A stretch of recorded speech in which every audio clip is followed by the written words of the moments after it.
사순절 묵상 내게 주신 말씀, 오늘은 마태복음 18장 1절에서 7절 말씀 가지고 함께 나누겠습니다. 성경 봉독합니다. 그때 제자들이 예수께 다가와서 물었다. 하늘나라에서는 누가 가장 큰 사람입니까? 예수께서 어린이 하나를 곁으로 불러서 그들 가운데 세우시고 말씀하셨다. 내가 진정으로 너희에게 말한다. 너희가 돌이켜서 어린이들과 같이 되지 않으면 절대로 하늘나라에 들어가지 못할 것이다. 그러므로 누구든지 이 어린이와 같이 자기를 낮추는 사람이 하늘나라에서는 가장 큰 사람이다. 또 누구든지 내 이름으로 이런 어린이 하나를 영접하면 나를 영접하는 것이다. 나를 믿는 이 작은 사람 가운데서 하나라도 걸려 넘어지게 하는 사람은 누구라도 차라리 그 목에 큰 맷돌을 달고 깊은 바다에 빠지는 편이 낫다. 사람을 걸려 넘어지게 하는 일 때문에 세상에는 화가 있다. 걸려 넘어지게 하는 일이 없을 수는 없으나 걸려 넘어지게 하는 일을 일으키는 그 사람에게는 화가 있다. 아멘.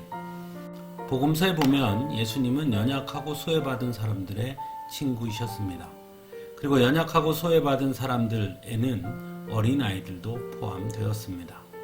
예수님께서 공생의 활동을 하실 그 당시에 어린아이는 사람의 수에도 들지 않을 만큼 쉽게 무시당하던 그런 시대였습니다.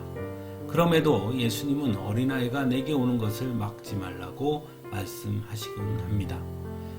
오늘 말씀에서도 하늘나라에서는 누가 가장 큰 사람입니까? 라는 제자들의 질문에 예수님은 어린이 하나를 곁으로 불러서 그들 가운데 세우시고 너희가 돌이켜서 어린이들과 같이 되지 않으면 절대로 하늘나라에 들어가지 못할 것이다 라고 말씀하시기도 합니다. 그리고 이어지는 말씀은 예수님께서 말씀하시는 어린이가 의미하는 것이 무엇인지를 아주 분명하게 깨닫게 합니다.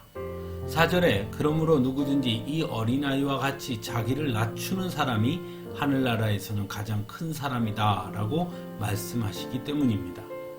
즉 예수님께서 어린이를 세워서 말씀하신 그 의미는 스스로를 낮추어야 한다라는 것을 말씀하시기 위함이었음을 알 수 있습니다.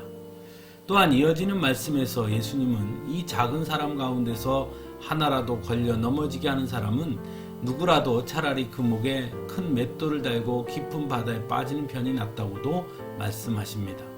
즉 우리의 눈에 하찮게 보이는 사람 하나라도 걸려 넘어지게 하는 사람은 하나님의 징계를 피할 수 없음을 분명하게 말씀하고 있는 것이죠. 세상 사람들은 소유로 사람을 평가하거나 직업이나 학력 또는 물질로 그 사람을 평가하곤 합니다. 그런데 그렇게 하다 보니 자기보다 못한 사람들을 우습게 여기거나 얕잡아 보는 경우가 있음을 보게 됩니다. 그래서 갑질이라는 말도 등장하게 된 것이죠. 하지만 오늘 본문에서 예수님께서 하신 말씀을 우리는 기억할 수 있어야 합니다. 오히려 예수님은 세상의 눈으로 볼 때 너무나 힘없고 연약한 어린이를 세우시고 어린이 같지 않으면 하늘나라에 들어가지 못할 것이다 말씀하셨고 또한 누구든지 내 이름으로 이런 어린이 하나를 영접하면 나를 영접하는 것이다 라고 말씀하셨기 때문입니다. 즉 세상에 힘 있는 자를 영접하는 것이 아니라 오히려 세상에서 볼 때에는 너무나 볼품없는 어떤 의미에서는 나보다도 못한 사람을 영접하는 자가 그가 곧 예수님을 영접하는 것이다 라고 말씀하고 있는 것입니다. 사랑하는 성도 여러분, 하나님은 우리를 세상의 기준과 잣대로 보지 아니하셨습니다. 그러므로 하나님을 따르는 하나님을 믿는 성도 역시 세상의 기준과 잣대로 사람을 평가하지 말아야 하는 것입니다. 오직 하나님의 사랑으로 또 하나님의 사람으로 예수님을 바라볼 수 있기를 간절히 바랍니다. 함께 기도하겠습니다.